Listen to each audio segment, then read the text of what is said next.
como quem amava. Nas Aves Marias que eu rezava, eu sempre engolia algumas palavras e muito cansado acabava dormindo, mas dormia como quem amava. Ave Maria, Mãe de Jesus, o tempo passa, não volta mais. Tenho saudade daquele tempo que eu te chamava de minha mãe. Ave Maria, Mãe de Jesus, Ave Maria, Mãe de Jesus. O teu amor cresce com a gente, a mãe nunca esquece o filho ausente. Eu chego lá em casa chateado e cansado, mas eu rezo como antigamente. Nas Aves Marias que hoje eu rezo, esqueço as palavras e adormeço. Embora cansado, sem rezar como eu devo, eu de ti, Maria, não me esqueço. Ave Maria, Mãe de Jesus, o tempo passa, não volta mais. Tenho saudades daquele tempo que eu te chamava de minha mãe. Ave Maria, Mãe de Jesus, Ave Maria, Mãe de Jesus.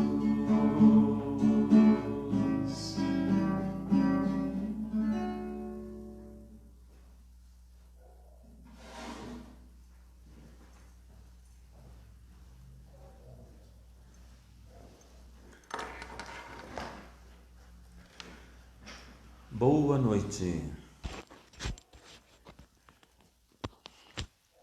Muito bem. Acho que com o microfone fica melhor, né? Que alegria nos encontrarmos mais uma vez para o nosso momento formativo. Nós estamos ainda falando de Maria. Nosso curso é de Mariologia. E nós queremos ainda aprofundar esta presença bonita de Nossa Senhora na nossa vida cristã. Estamos quase encerrando.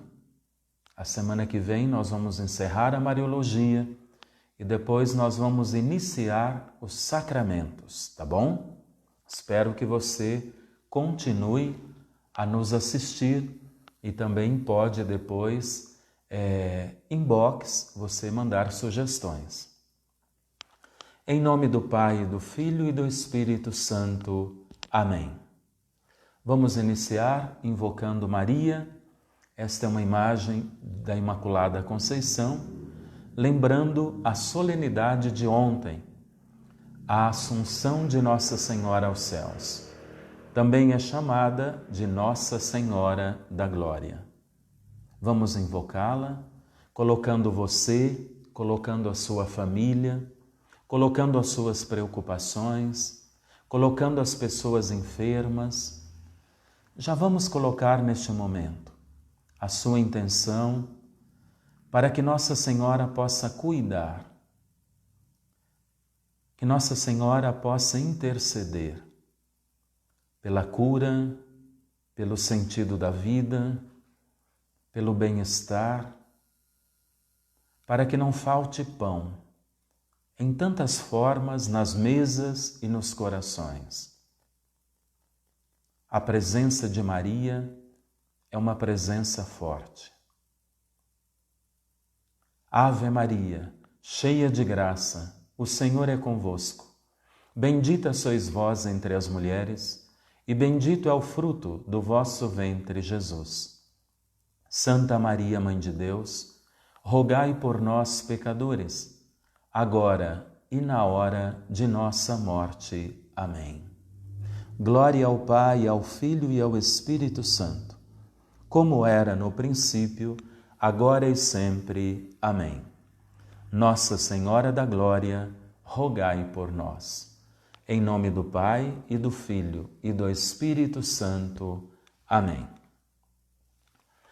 Hoje nós vamos falar sobre como teve início na Igreja a oração da Ave Maria.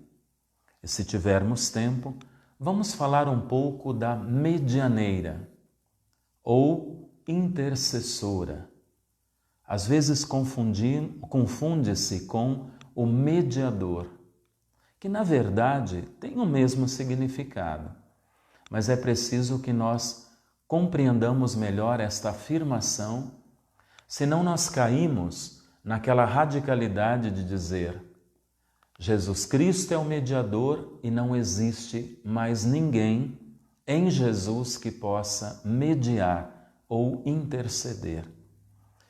Algumas denominações cristãs nos acusam de nós invocarmos Maria ou santos que não têm nenhum poder de intercessão. Vamos falar disso depois, senão fica para o próximo encontro. Creio que seja importante nós conhecermos na nossa igreja como surgiu a oração da Ave Maria, que todos nós aprendemos a rezar com certeza nos braços da mãe, nos braços do pai, da avó, de alguém da nossa família. É uma das primeiras orações que aprendemos. Muitas vezes é a primeira oração que se aprende na família. Invocar Nossa Senhora. Acabamos de rezá-la.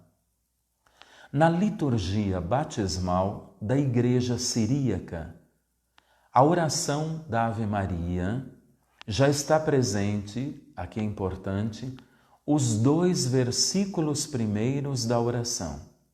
Nós estamos no ano 538 depois de Cristo. Então vamos lá. A primeira parte da oração da Ave Maria, ela é bíblica. Foi o anjo que disse a Maria: alegra-te, cheia de graça. A igreja mudou aqui o alegra-te por ave, que significa Eva, a nova Eva. Eva invertida é ave. Então, nova Eva Maria, a igreja quer mostrar. Como apareceu ontem na segunda leitura da carta de Paulo, quando ele fala que Jesus é o novo Adão. Assim, Maria é a nova Eva. É um jeito de compreender a redenção a partir do Messias. Então, alegra-te, cheia de graça, ou nova Eva, Ave Maria, cheia de graça. O Senhor está contigo. Tu és bendita entre as mulheres. O anjo diz a Maria, e Isabel, depois na visitação, retoma: bendita és tu entre as mulheres, e bendito é o fruto do teu ventre. Não se fala que Jesus, bendito é o fruto do teu ventre, disse Isabel.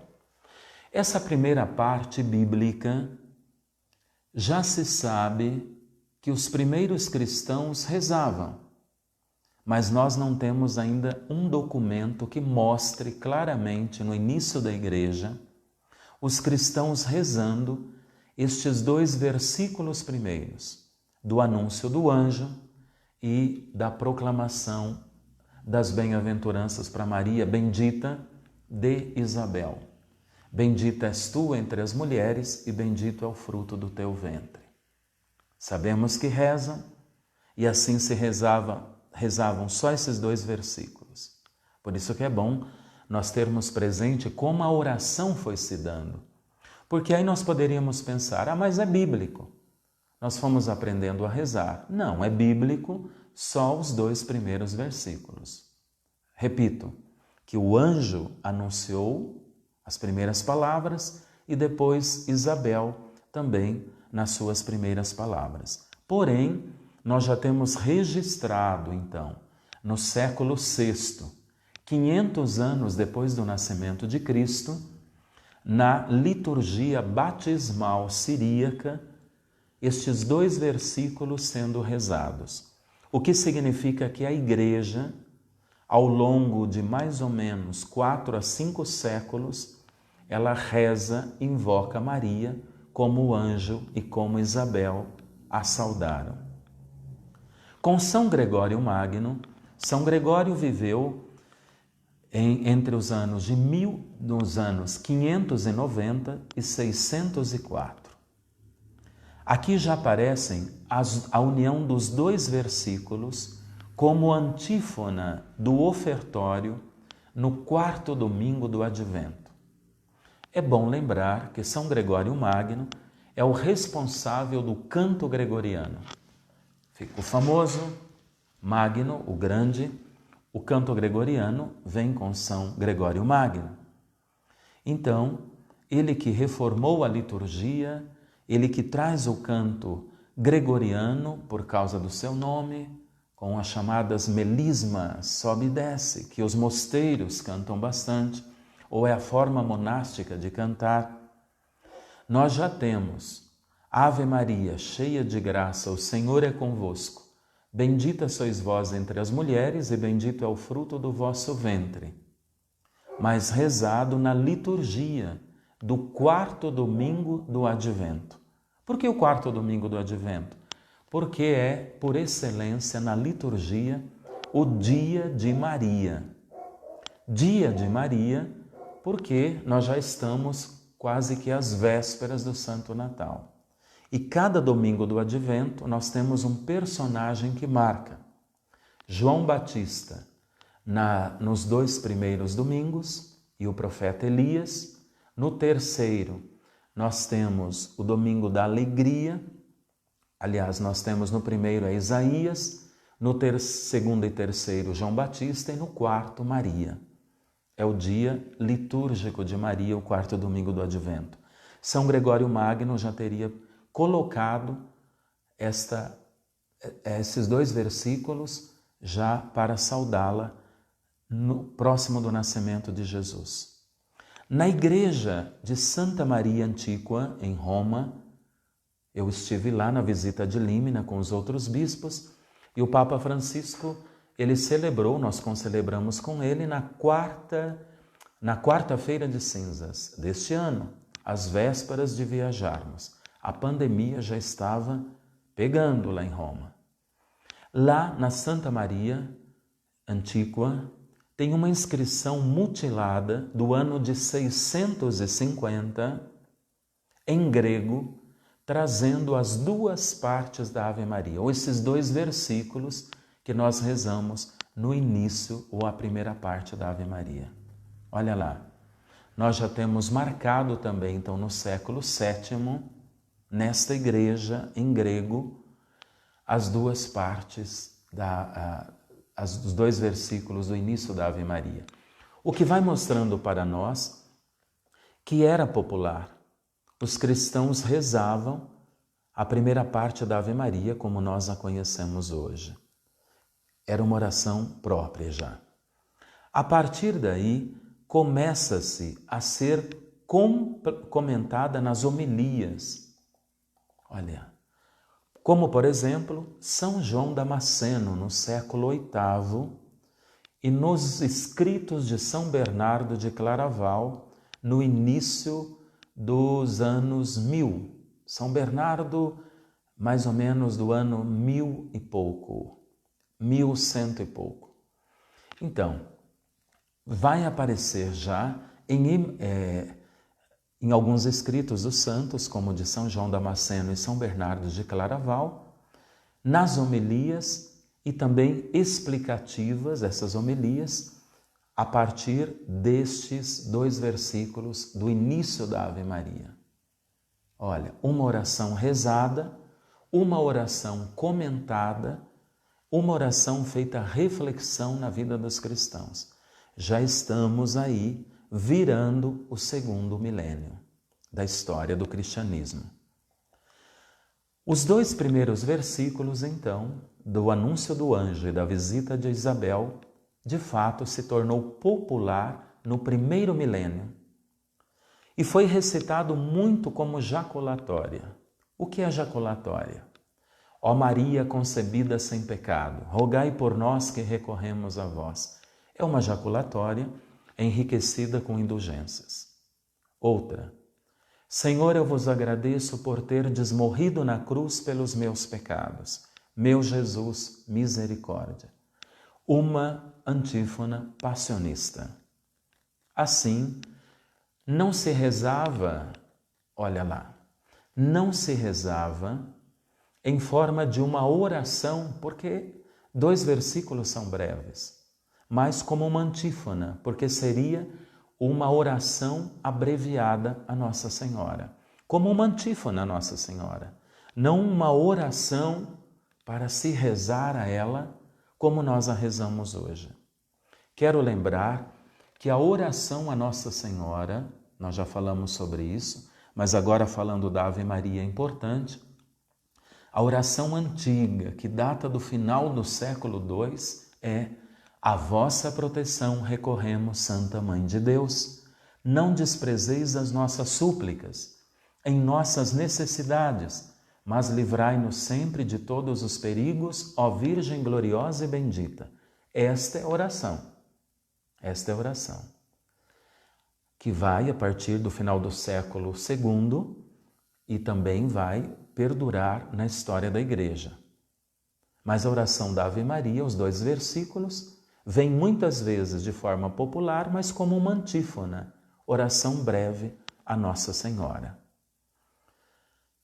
Santo Alberto, o monge, do ano de 1140, ele deixou escrito que rezava todos os dias 150 Aves Marias, esses 2 primeiros versículos, todos os dias. Santo Alberto, o monge, todos os dias rezava 150 Aves Marias, só o início, do jeito dos 150 salmos da Bíblia, sem a palavra Jesus. Bendito é o fruto do vosso ventre. Aqui terminava. Quero abrir um parênteses. O rosário, como nós rezamos, depois foi acrescentado os mistérios luminosos pelo Papa São João Paulo II, na virada do milênio, teve início no século IX, com os monges albingenses no Oriente. O povo pobre, simples, que plantava ao redor do mosteiro, ouvia os monges cantarem os salmos, os 150 salmos da Bíblia. E este povo pede aos monges que os monges ensinem eles também a cantar e rezar os salmos, porém são analfabetos. Para os monges ensinarem eles a lerem, a escreverem, lerem os salmos, isso era muito difícil. Então daqui começa o nosso rosário. 150 salmos. De início, os monges ensinaram 150 Pai Nossos, substituindo ou em cada salmo um Pai Nosso, por isso 150. Enquanto o povo trabalhava, cada um rezava e os monges cantavam dentro do mosteiro. Assim o povo se sentia na sintonia oracional com eles. Mas porque eles tinham que mexer com a enxada e com outros utensílios, ficava difícil guardar 150. Então o que eles fizeram? Enchiam os bolsos de pedras, pedrinhas ou sementes, e com uma mão ia puxando a enxada e com a outra ia jogando a pedrinha, ia rezando. Por isso 150 pedrinhas ou 150 sementes no bolso, ou no seu embornal, né? No passado dizia assim, na sua sacola, ele ia jogando e rezando, 150 Pai Nossos. a moda dos 150 salmos. Depois foram substituindo por algumas Aves Marias, não só Pai Nossos, até que nós temos uma modificação. 150 Aves Marias e um Pai Nosso intercalando entre 10 Aves Marias vinha um Pai Nosso.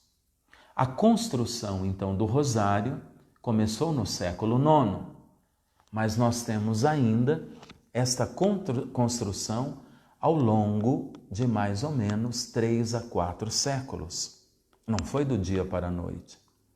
Por isso nós temos Santo Alberto, o monge, já no século XII, rezando 150 Aves Marias, porém os 2 versículos iniciais, aqui que eu quero que vocês entendam. E ainda não tem a palavra Jesus. Uma escavação, olha lá, uma escavação recente descobriu nas ruínas da antiga sinagoga de Nazaré, construída sobre a casa de José e Maria, onde viveu a Sagrada Família.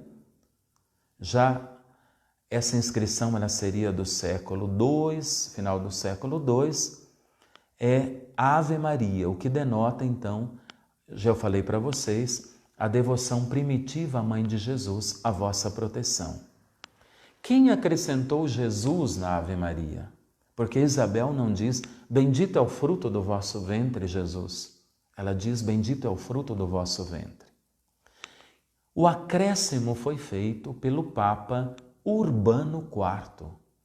O Papa Urbano IV, ele viveu entre os anos 1261 a 1264, ele foi Papa durante 3 anos, 1261 a 1264, ou seja, durante 3 anos no século XIII. O Papa Urbano IV acrescentou, bendito é o fruto do vosso ventre, Jesus, no final destes 2 versículos. Assim, com Urbano IV, estava fechado no século XIII a primeira parte da Ave Maria. As fórmulas, elas variam umas das outras, mais longas ou mais curtas. O Papa acrescentou Jesus, mas algumas pessoas não rezavam só bendito é o fruto do vosso ventre, Jesus. Em alguns lugares se acrescentou Ave Maria, cheia de graça, o Senhor é convosco. Bendita sois vós entre as mulheres, e bendito é o fruto do vosso ventre, Jesus Cristo. Outros colocavam, bendito é o fruto do vosso ventre, Jesus Cristo. Amém, que é Deus glorioso e bendito pelos séculos. Encerrava a oração. Uma vez que 2 versículos eram curtos, então foi acrescentado um pouco mais. Vou repetir. Já no século XIII, nós temos um acréscimo, então, na primeira parte da Ave Maria. Nós temos Urbano IV colocando a palavra Jesus, o nome Jesus, no final. Em alguns lugares, acrescentando, além de Jesus, depois do acréscimo do Papa. Vou repetir, como rezavam, então, por volta do ano 1300 do cristianismo. Rezem comigo. Ave Maria, cheia de graça, o Senhor é convosco. Bendita sois vós entre as mulheres, e bendito é o fruto do vosso ventre, Jesus Cristo. Amém, que é Deus glorioso e bendito pelos séculos. Não existe a segunda parte ainda. A segunda parte, que é a invocação, Santa Maria, Mãe de Deus, rogai por nós, pecadores, agora e na hora de nossa morte. Amém. Vai começar este acréscimo. Então vamos lá? A segunda parte conheceu primeiramente várias fórmulas. Também não se deu de um dia para o outro. Foi durante tempos. E fórmulas diferentes. Por exemplo, No século XIII, um breviário, um livro de orações dos monges cartuchos, traz escrito: Santa Maria, rogai por nós. Só isto. Então, depois de dizer: Bendito é o fruto do vosso ventre, Jesus Cristo, amém, que é Deus glorioso e bendito pelos séculos. Santa Maria, Mãe de Deus. Ou Santa Maria, rogai por nós. Encerrava. Nós estamos no século XIII, ou seja, no ano de 1200 e pouco, nós temos acréscimo de Jesus com variações e nós já temos o início da segunda parte da Ave Maria. No século XIV, já se acrescentou, nós temos escritos onde já se acrescentou: rogai por nós, pecadores. Então vamos lá. Século XIII, Santa Maria, rogai por nós. Um século depois, Santa Maria, rogai por nós, pecadores. O acréscimo de pecadores só vai aparecer 100 anos depois. Olha como o povo vai rezando, é fruto de meditação, da experiência da presença de Maria em suas vidas, e daqui vai brotando a oração. São Bernardino de Sena, um grande devoto de Nossa Senhora, num sermão em que ele comentava a Ave Maria, ele diz, ou seja, os 2 versículos primeiros, que são bíblicos, ele dizia: Eu não posso me impedir de acrescentar: Santa Maria, rogai por nós, pecadores. Isto foi já no século XVI, século XV a XVI, quando viveu São Bernardino de Sena. Então, aquilo que era acréscimo, Santa Maria, Mãe de Deus, rogai por nós, pecadores, e que aqui, acolá, começaram a rezar, São Bernardino de Sena, um grande pregador, nos seus sermões, ele começou a oficializar: Santa Maria, Mãe de Deus, rogai por nós, pecadores. Assim se espalhou, então, essa devoção no meio do povo, e um grande responsável foi São Bernardino de Sena. E o Concílio de Narbona, em 1551, oficializou esta segunda parte da Ave Maria, mas ainda está faltando um finalzinho. Agora e na hora de nossa morte. A forma que nós conhecemos hoje, rogai, Santa Maria, Mãe de Deus, rogai por nós, pecadores, agora e na hora de nossa morte. Amém. Amém, que acrescentamos, assim seja.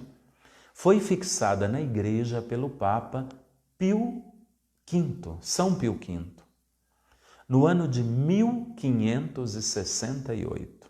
Olha, faz apenas, eu digo apenas, né? Porque nós temos mais de 2000 anos de cristianismo. Ou seja, até 1500 anos, a Igreja não tem a oração como nós rezamos a Maria hoje, as orações da Ave Maria. De 500 anos para cá, que nós temos a oficialização da oração da Ave Maria, como nós rezamos hoje, pelo Papa São Pio V, o Papa responsável do Concílio de Trento, onde nós tivemos a organização das paróquias e a forma das divisões feitas na época do Concílio de Trento por São Pio V é que perdura até os nossos dias. Claro, depois do Vaticano II e também com a CNBB, aquele documento Paróquia, Comunidade de Comunidades, aqui nós começamos um novo olhar na paróquia e um jeito de olhar as comunidades como partes também e não só aquele modelo rural, a matriz e pequenas capelas que quase nada tinham.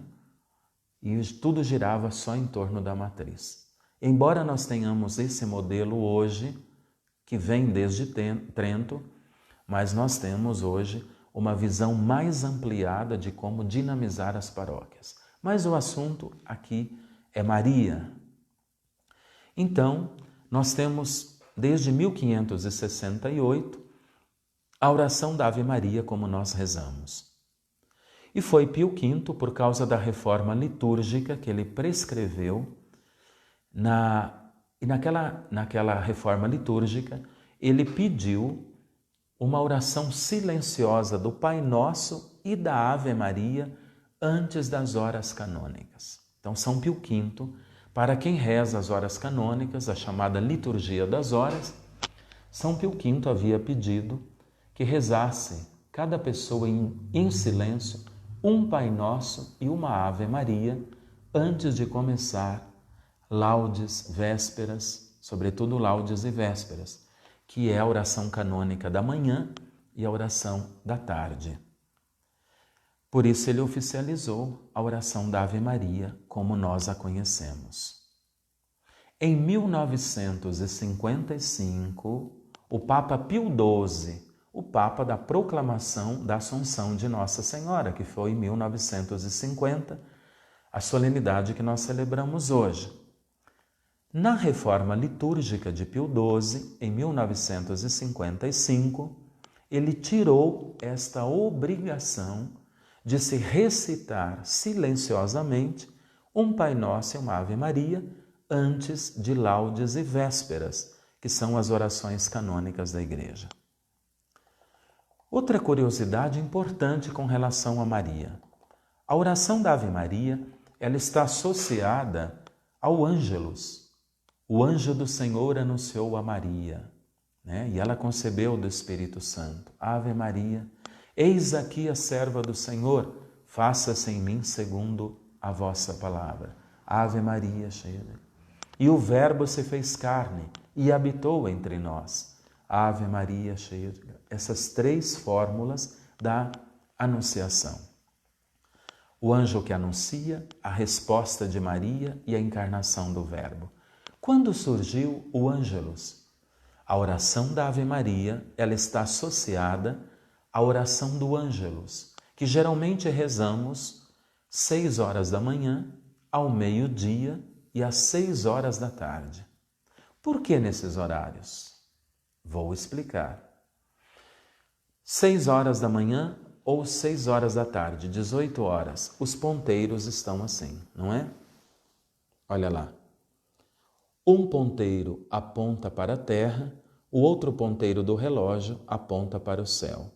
Nós costumamos dizer, quando os ponteiros apontam para o infinito, porque aqui se forma uma dimensão vertical da cruz. Olha o pé no chão e o ponteiro para o alto, mostrando que, na plenitude dos tempos, Deus enviou seu Filho nascido de mulher, como lembra Paulo na carta a Gálatas. Então, a plenitude dos tempos significa esta perfeita harmonia e os ponteiros do relógio mostram às 6 da manhã e às 18 horas. Como geralmente às 6 da manhã ainda não acordamos, às 6 da tarde, 18 horas, em muitos lugares nós temos a tradição de se rezar o Ângelus, pontuando o momento da anunciação e da encarnação de Jesus no ventre de Maria. Meio-dia. Meio-dia porque os ponteiros se cruzam, se juntam e apontam diretamente para o céu. Então, eles se juntam, os ponteiros também estão voltados para o alto. Por isso, o costume também do meio-dia. Mas vamos ver como surgiu esse costume. O Ângelus se reza, como eu disse. Qual é a origem do Ângelus?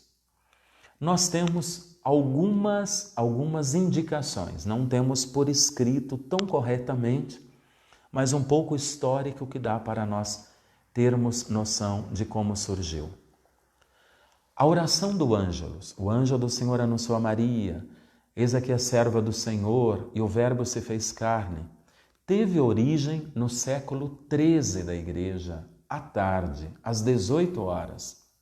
É quando a tarde cai e o sol já chega. Fica conosco, Senhor, porque a tarde cai e a noite está chegando, né? É nesse momento de certo temor por causa das trevas que se reza o Ângelus, lembrando que Deus está presente. O Verbo se encarnou, o ser humano não está sozinho na história. Deus se fez carne. Por isso a tradição das 18 horas rezar o Ângelus, já no século XIII.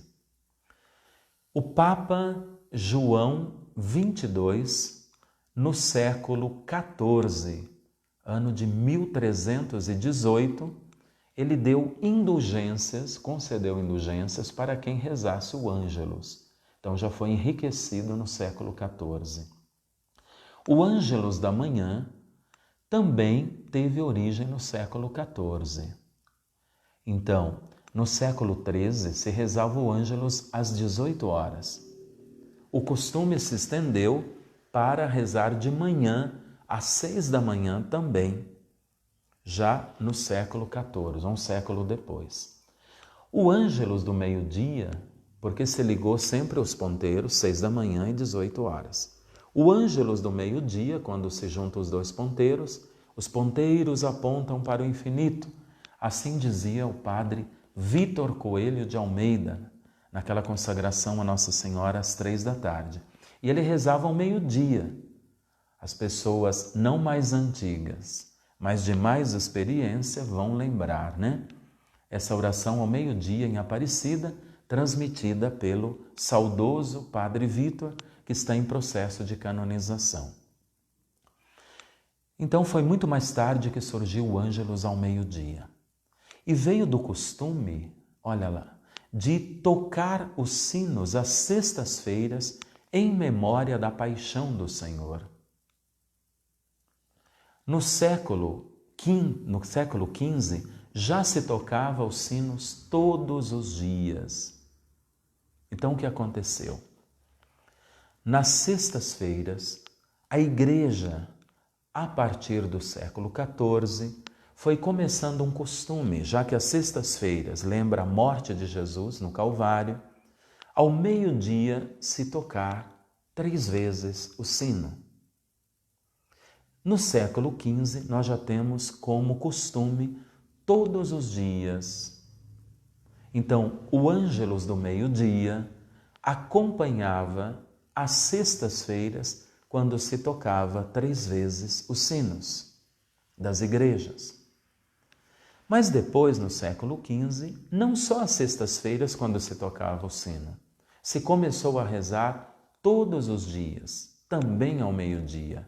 Não apenas às 18, como começou, nem só ou de manhã, como a tarde de manhã, que foi um século depois, mas nós já temos agora rezando também ao meio-dia. Concluindo, do século XIII ao século XV, nós temos o costume de saudar Maria, que na verdade é o próprio Deus, louvando pela encarnação do Verbo, com a oração do Ângelus.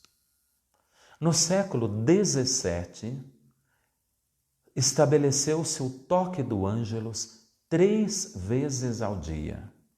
Então se oficializou o Ângelus 3 vezes durante o dia na igreja a partir do século XVII.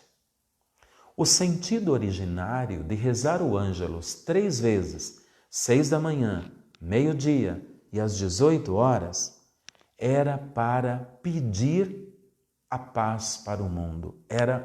O Ângelus aqui era uma oração pela paz, especialmente as ameaças dos turcos que durante séculos pesaram sobre a cristandade europeia.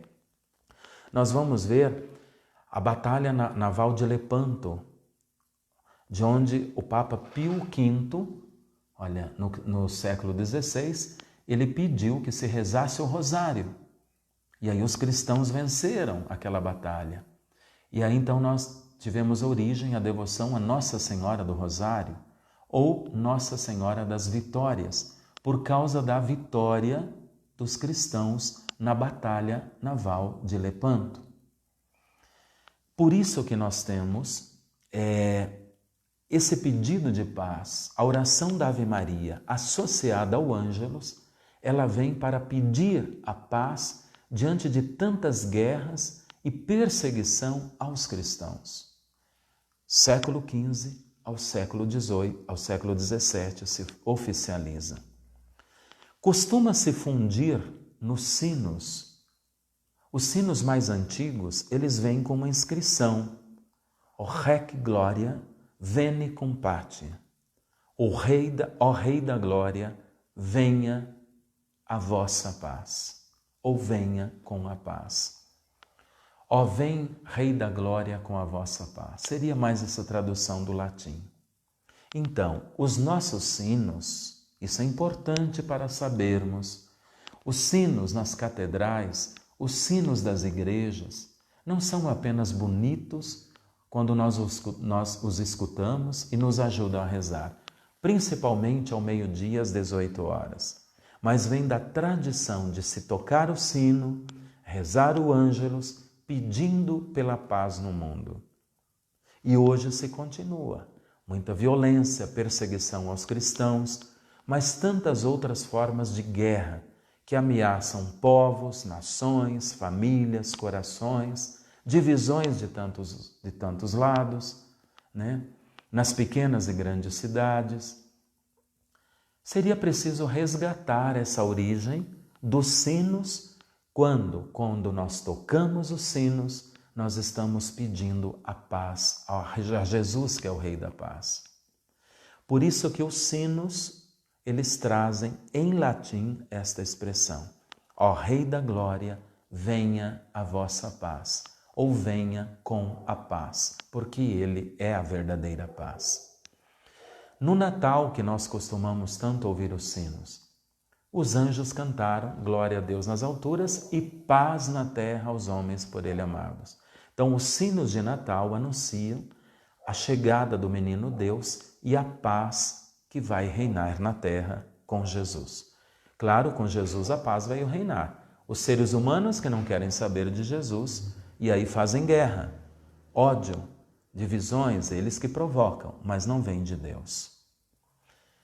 Mas foi com o rosário, a oração da Ave Maria,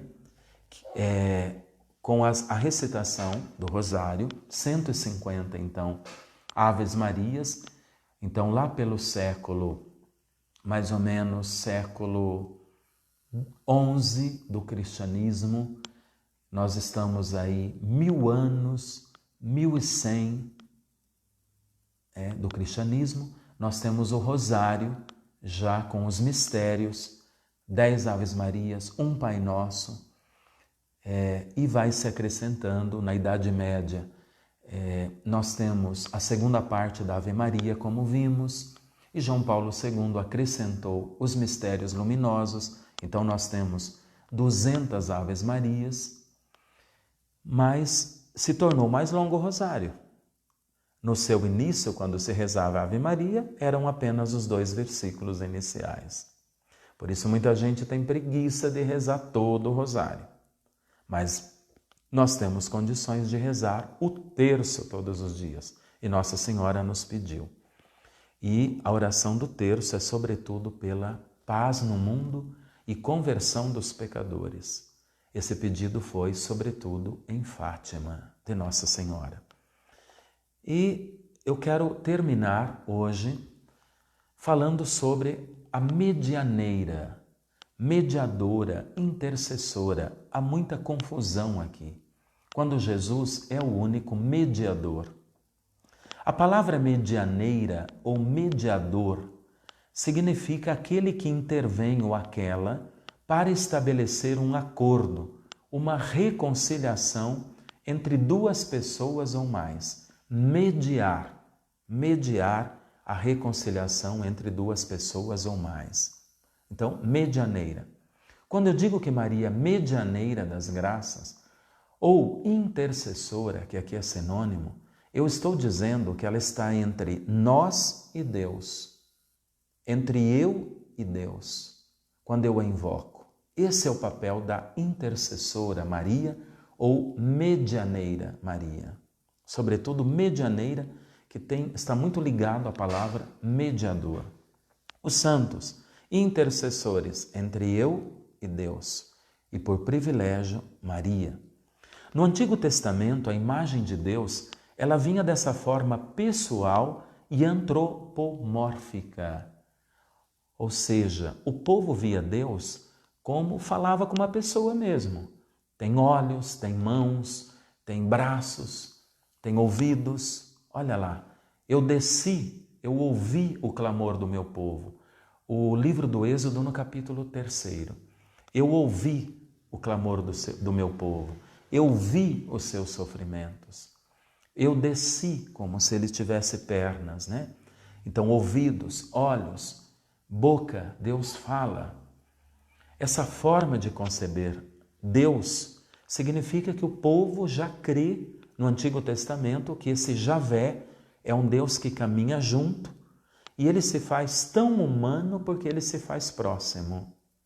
Parece não haver ainda aqui o lugar do mediador, conforme o livro de Samuel, o primeiro de Samuel, no capítulo 2, versículo 25. Porque o próprio Deus era tão humano que estava caminhando junto. Por outro lado, nós temos mediadores humanos, como, por exemplo, Abraão, que faz a mediação. E se tiver, Senhor, um justo, né, na destruição de Sodoma e Gomorra?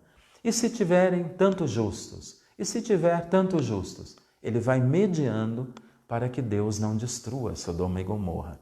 Então, nós já temos uma figura aqui. Temos depois também a figura de Moisés como mediador, aquele que faz a mediação entre o povo e Deus. No Novo Testamento, com Jesus, cumpre-se, por excelência, o munus do mediador, que é Cristo, entre Deus e o ser humano. Ele é humano, ele é divino. Sobretudo transparece essa ação no alto da cruz. Pai, perdoa-lhes, porque eles não sabem o que fazem. Jesus faz a mediação, quando está morrendo na cruz, entre nós e o Pai. Ou seja, ele faz a perfeita reconciliação. Já que a palavra mediador é o reconciliador por excelência. Aquele que reconcilia, que amarra, que sela de novo a aliança que estava quebrada. Na carta a Timóteo e Hebreus vai se falar então que Jesus foi constituído o mediador por excelência, ou o mediador dos mediadores. Ele é mediador porque ele nos trouxe os frutos da redenção, escolheu os apóstolos, ampliou esse número, nós fazemos parte pela graça do batismo e nós como cristãos, em Jesus, nós somos chamados a rogar, a interceder por outros pecadores. Quantas pessoas pedem oração a mim? Quantas pessoas pedem oração para você? Então nós estamos sendo, de alguma forma, mediadores. O mediador é Jesus, intercessores, mas estamos na linha da mediação. Quando pede, reze para mim, porque eu estou doente, eu estou querendo reconciliar, eu rezo pedindo a cura para aquela pessoa. Eu estou buscando a reconciliação dela para com Deus através da saúde, como se a doença fosse uma quebra desta reconciliação. Assim, quem duvidará que Maria exerce a função também de munus, de medianeira? É só olhar para as bodas de Caná, ou seja, a dimensão da reconciliadora, reconciliação. Em Caná, Maria faz a reconciliação entre os noivos que não tinham mais vinho, a tristeza da festa, o fim da festa, com Deus, ali o seu filho Jesus, que podia dar um jeito, fazer com que o vinho ele não acabasse e a festa continuasse. Ela apresenta uma necessidade, ela faz a reconciliação. O Papa Leão XIII diz: após ter Maria servido de intermediária no mistério da redenção, era digno de Deus que continuasse igualmente sendo intermediária das graças, que esse mistério faria correr em todos os tempos. Ou seja, a partir de Leão XIII, nós temos algumas falas mais fortes. Mas temos antes, na Idade Média, Santo Tomás de Aquino, que dizia que Jesus é o único, isso é importante para compreender a intercessão de Maria ou a mediação de Maria no mediador que é o Filho. O único é Jesus. Santo Tomás diz assim: Jesus Cristo é o único mediador entre Deus e a humanidade. Mas isso não impede que outros mediadores colaborem com ele, principalmente a Maria e depois os santos. E nós, pecadores, nós somos colaboradores do mediador para facilitar a reconciliação, a unidade entre Deus e os pecadores. Deus e a saúde, Deus e o sentido da vida, Deus e o fim da violência, Deus e o fim das injustiças. É a dimensão. E Maria por excelência, porque é a sem pecado e nós conhecemos todos os privilégios. Encerrando, o Papa Pio IX, na bula Inefabilis Deus, usa o termo medianeira para Maria. Leão XIII usa também quando fala do rosário. São Pio X, numa encíclica Ad Deum, também usou o termo medianeira para Maria. O Papa Bento XV, em 1921, instituiu a festa de Maria, medianeira de todas as graças. É a padroeira do estado do Rio Grande do Sul. O Papa Paulo VI preferiu não usar tanto a palavra medianeira por causa do concílio ecumênico, Concílio Vaticano II, mas deu o título a Maria de Mãe da Igreja. Como mãe, ela é intercessora e, por que não, faz essa mediação, né? O Papa João Paulo II confirma que Jesus é o único mediador e que Maria é medianeira na encíclica Redemptoris Mater. Medianeira no sentido de reconciliadora, intercessora especial, porque os santos também são, mas ela é especial quando nós olhamos para os santos. O Papa Francisco não tem usado a palavra medianeira, mas ele tem confirmado pela sua devoção e em tudo que fala de Nossa Senhora, inclusive exortações, encíclicas, falando do papel de Maria, o quanto ela representa enquanto igreja, nós já falamos disso, Maria no Papa Francisco, e a grandeza e o poder da sua intercessão. Paramos por hoje, vamos rezar mais uma vez, colocando seus pedidos aos pés da Mãe querida e vamos receber a bênção. No instante de silêncio, coloque o seu pedido.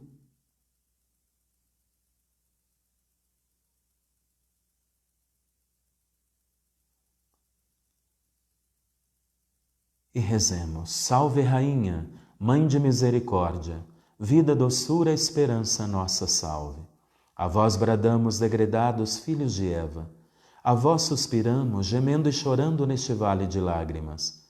Eia, pois, advogada nossa, esses vossos olhos misericordiosos a nós volvei. E depois deste desterro, mostrai-nos Jesus, bendito é o fruto do vosso ventre. Ó clemente, ó piedosa, ó doce sempre Virgem Maria, rogai por nós, Santa Mãe de Deus, para que sejamos dignos das promessas de Cristo. Amém. O Senhor esteja convosco, Ele está no meio de nós. Por intercessão de Nossa Senhora da Glória, assunta aos céus em corpo e alma, abençoe-vos o Deus misericordioso, da saúde, da alegria e da paz, Pai e Filho e Espírito Santo. Amém. Fique com Deus. Uma boa noite, um bom descanso. Durante essa semana, eu saio para fazer visitas no Decanato Pinhão, amanhã concluo Pitanga, e em alguns momentos nós teremos missas transmitidas em live. E eu vou comunicando, fiquem de olho no Facebook. Daqui a alguns dias eu vou mudar o Facebook para página, porque tem muitas pessoas querendo seguir e não conseguem. Então muita gente está pedindo que seja página, porque assim todos podem curtir e participarem mais desta obra de evangelização. Mais uma vez, boa noite, saúde e paz para você, para todos vocês.